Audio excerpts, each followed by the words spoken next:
In the near future, we believe the British government will proscribe the Wagner group as a terrorist. We have an interview with the lawyer Jason McCue about what this case means for Ukraine and the whole world. Hello, Mr. McCue. It's a privilege for us to talk to you today. You and your team do a great job for all Ukrainians. So thank you very much for that. Thank you. So let's start from the very beginning.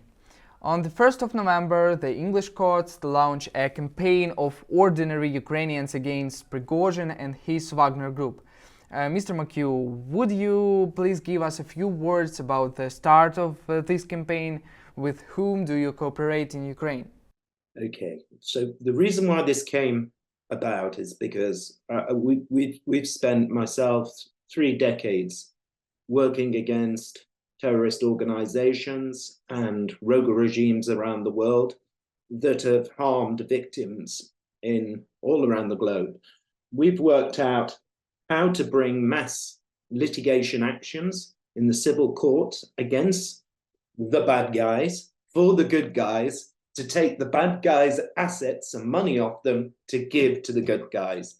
And when this war broke out, we reached out to your government and we said, look, we know how to do this. There's experts all over the world who we know. We'll all join together and we'll work for Ukraine to give the Ukrainian people an avenue to be able to pursue mass claims for compensation, reparations against the Russian war machine that has caused the harm to your country.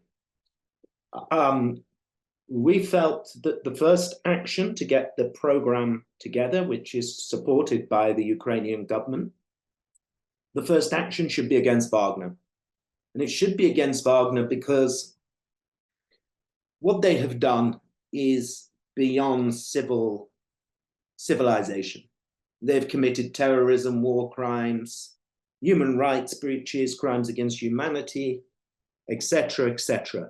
And they've not just done it in Ukraine. They have done this in Mali, in CAR, in Sudan, and now they're at the gates of Europe committing these acts in Ukraine.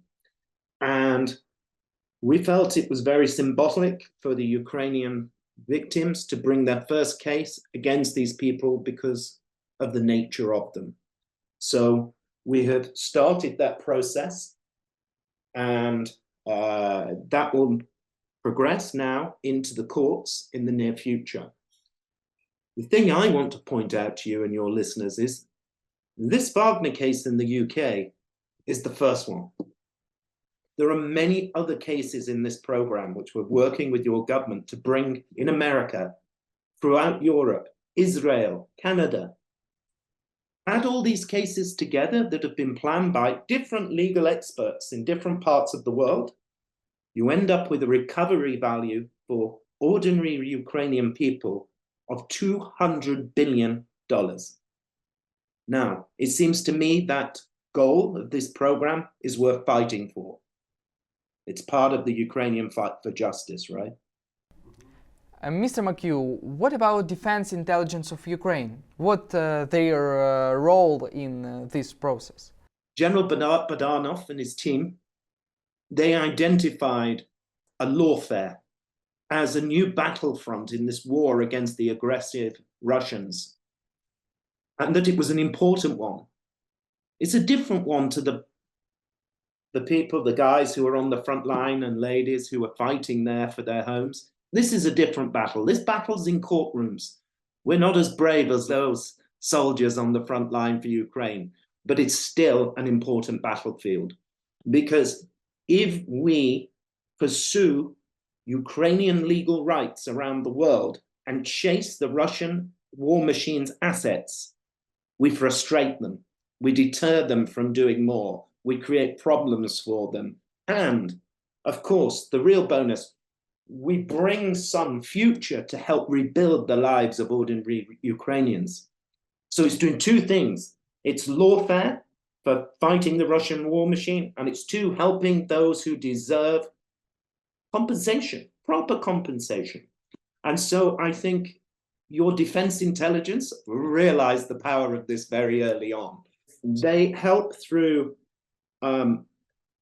explaining things to us, to the lawyers around the world who say, we're not quite sure how this works, this particular massacre or this particular weapon that killed people, or they explain it to us in language we can understand and put it into legal terms. And also they help us and point us towards the evidence we need for these different cases. And of course, that will now be supported after we had meetings with Podolak in the presidential office very recently. It's not long I'm back from Kyiv. He brought together the relevant departments of the government, which was the Ministry of Justice, the Prosecutor General's office, and they are also to help us, these cases and the Ukrainian victims, with the evidence they need to supply into their cases. If you're interested in other departments that are helping, one of the very important ones, which is very impressive in Ukraine, is the Minister of Digital Transformation, I think it's called. They have an app called DIA, which you'll know very well. I mean, I wish we had it in our country, we don't. But why is it important? It is critical to this litigation lawfare around the world, the DIA app, because these are ordinary people bringing cases, the different lawyers around the world must reach out to the people to bring them into the action. What better than the DIA app? The DIA app is something that can be utilized for that very cleverly. It's an amazing piece of technology, and give people the choice if they want to join in an action to get compensation.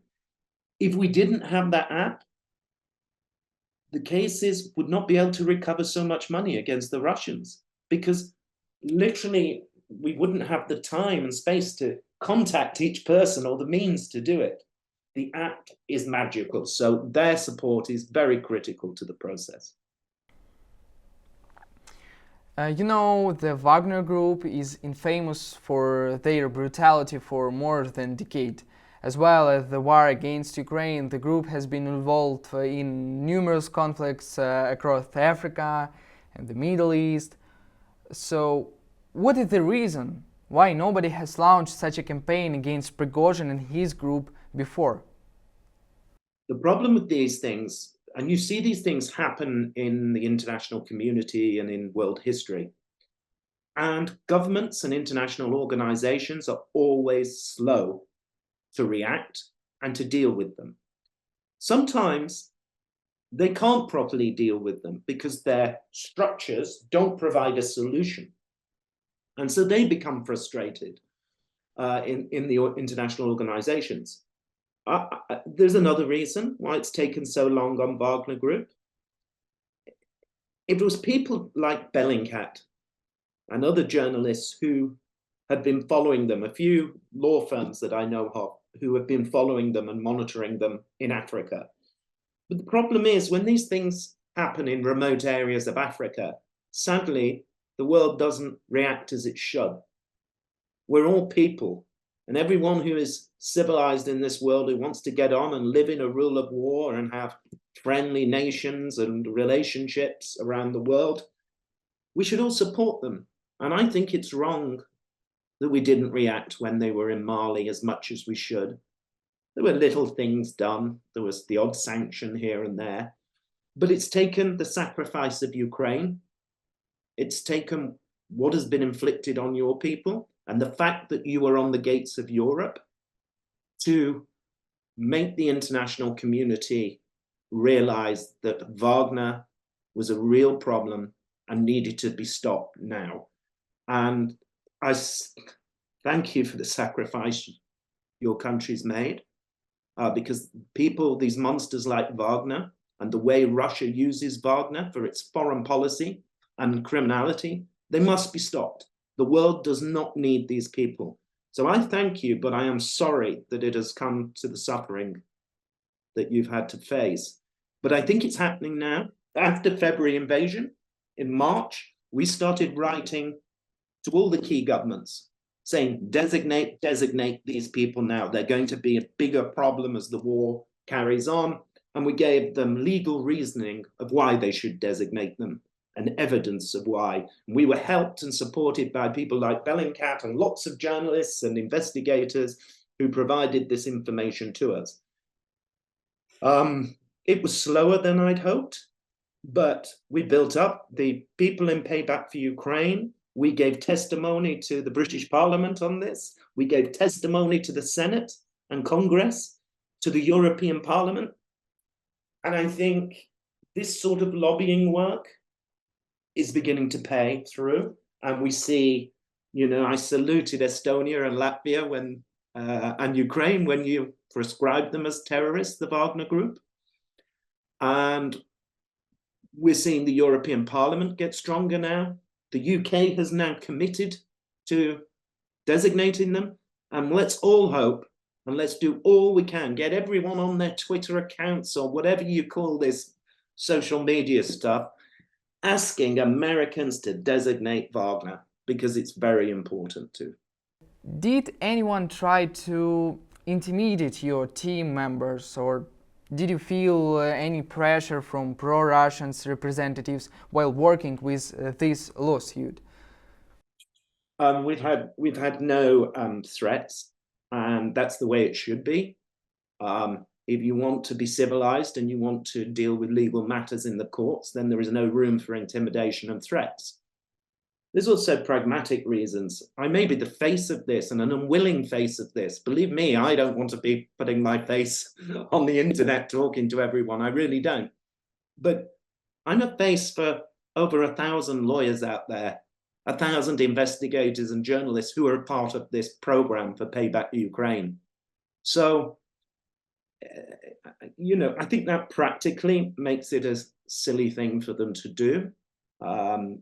You know, and I think the teams involved in this, we've all done cases against Al-Qaeda, IS, the IRA. You know, you realize it's there, and you take precautions, and you hope that the monsters are not so stupid. You know, media say that Britain is poised to formally proscribe the Wagner Group as a terrorist organization to increase pressure on Russia. Mr. McCue, how close is Britain to this decision, and what is the current situation with this lawsuit now in the UK? There are formalities that have to be done to make it happen and to implement it. And I understand the correct offices of the British government are doing that now. And I've no reason to disbelieve what I've been told. So, not long. The second question you asked me is, well, the next steps in the law case is that we send a detailed pleading, we call it. This is the details of the case. But that must also have we must list, not to give to the other side, but it's the court obligation on us to have a list of all the Ukrainian claimants that want to be part of that case. So before we can do that, we know we have a small number of brave Ukrainians who started this case, and we've kept them confidential and out of this. But there are a potential of 180,000 evacuees in the UK who can come into this action. If we can get every one of these through the DIA app into the case, I'm sure this takes resource and time and effort. If we can, the value of that case becomes over 5 billion sterling. This is a huge amount of money we can then set off against sanctioned and non-sanctioned assets of the war machine. So what is our big thing now? It's what all these things do. When I brought cases for the Rohingya, for their genocide, I've done it in Darfur. Do you know what it always comes down to when you have a mass program like this, which is so good, has such good impact, has such good results, comes down to money. Because we have to raise resources. We have to raise resources because for all these actions around the world, we want them to be free for every Ukrainian, absolutely free. No risk of cost orders, nothing. So we've got to raise that money. The lawyers and the investigators going in against the courtrooms around the world against the Russian war machine have got to be able to match the might of the Russian war machine. They'll come at us with lots of lawyers. They're not coming at us with bullets or tanks or guns. They're coming with lawyers who will act for them to protect their interests. And if they have 20 lawyers, then in our cases in the program, we need 20 lawyers who can stand there. So, Ukrainians deserve this. So what is the next stage? Hopefully by the end of May, we're going to start a Payback for Ukraine crowdfunding. And we're hoping that outlets like your own, with huge followings and influence in Ukraine and around the world, send out the message to support this Ukraine, fight for Ukrainian justice, get reparations and compensation for ordinary Ukrainian people. Your government realize how important this is because they want to support your people. That's why they're supporting this program. All the lawyers in this have worked pro bono to date, but they need to be, and they've all agreed to go forward on low bono. So it's all about giving them the resource to be able to do what their job is. And that's what we've got to do. Recently, the chief of defense intelligence of Ukraine, Kirill Budanov, announced that the Kremlin probably plans to eliminate Yevgeny Prigozhin. If it does happen, will it affect the course of your work? The answer to that is no, it won't. So let me explain why. This program is against all aspects of the Russian war machine. That is not just the mercenaries, but it's those that fund, support, breach sanctions, provide money, facilitate money through their financial systems. There's a lot more defendants we can go out there. And indeed, if I was bringing a case against Wagner, I would, once we're resourced, we won't be just bringing it against Prigozhin and Wagner Group. Perhaps it would include those who funded it, those who have paid for them, perhaps those who have helped them with arms, perhaps those who have helped them breach sanctions out of Sudan when they seek to smuggle gold out, and those in the chain.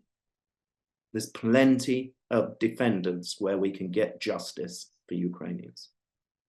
I remember you've said in the interview to The Guardian that there is no doubt that Wagner has engaged in terrorism in Ukraine, and the case will show that Putin paid for these acts of terrorism. What can we do to proscribe personally Vladimir Putin as a terrorist? So, this comes back a bit to your question before, which was, why has it taken so long to go against Wagner? The reason why, another reason is realpolitik. It's to do with international relations and diplomacy. It's all a big negotiation. So if you are some of the big countries around the world, you realize if you designate Russia, which is the natural step. Look, if Wagner is designated and Russia pay for Wagner's services, that means under law that Russia is a state sponsor of terrorism. Correct? Yeah. It's logical. So if you can prove that, which we can, then it follows. However, these decisions on designation are not legal decisions. You wouldn't have this nonsense if it was a legal decision. What it is an executive decision. And people fear that moving straight to a designation on Russia or onto Putin on terrorism will leave no room for negotiation and realpolitik. I'm not saying I agree with it. I'm just saying this is how different countries around the world view it. Would you like to take an opportunity to ask the leading lawyers around the world to get involved in similar action in their countries? I certainly would. Look, this campaign is based on friends, colleagues, and experts that I've known around the world in this area who have been fighting for this for decades and decades, doing these same things. They are all thinking of cases and they've come up with them.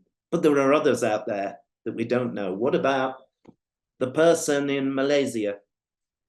A lawyer sat there who says, I can bring a case. I know this asset. We want them to get in touch with us so that we can give them facilitate the Ukrainian victims into the case, some resources to help pay for it, and the evidence they need for their case.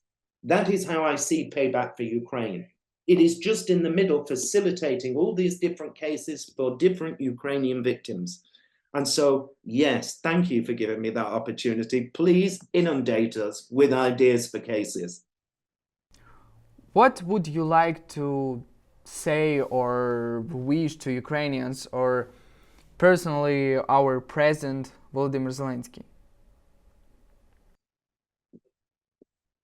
To the people, I'd like to say, trust Payback for Ukraine.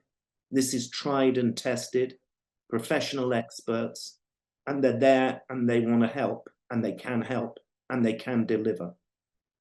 So have faith, join this campaign and get what you deserve. Real, actual compensation rather than reparations through some international commission, which will be again vulnerable to real politic and negotiations, and people end up with only token reparations. These cases are about getting real value damages for your car you lost, your father that was murdered. This is real. This will help build your lives. So trust all these lawyers, experts, and academics that have been involved in this and say, do it, get involved. To President Zelensky, I say, keep up the good work. Thank you for realizing that this is a great project for your people. But please, as everyone is asking of him, can you do more? Can you help us with this crowdfunding? His bit of magic can help deliver the resources for this project to help Ukrainian people be able to bring more Ukrainian people to bring more cases. And it's his magic we're looking for now. Thank you very much, Mr. McCue, for your time and for this interview. We believe you will win, and thank you and your team one more time for your great impact in supporting Ukrainians against the Russian aggression and Putin regime. And thank you for covering these topics and for getting the message out there, right?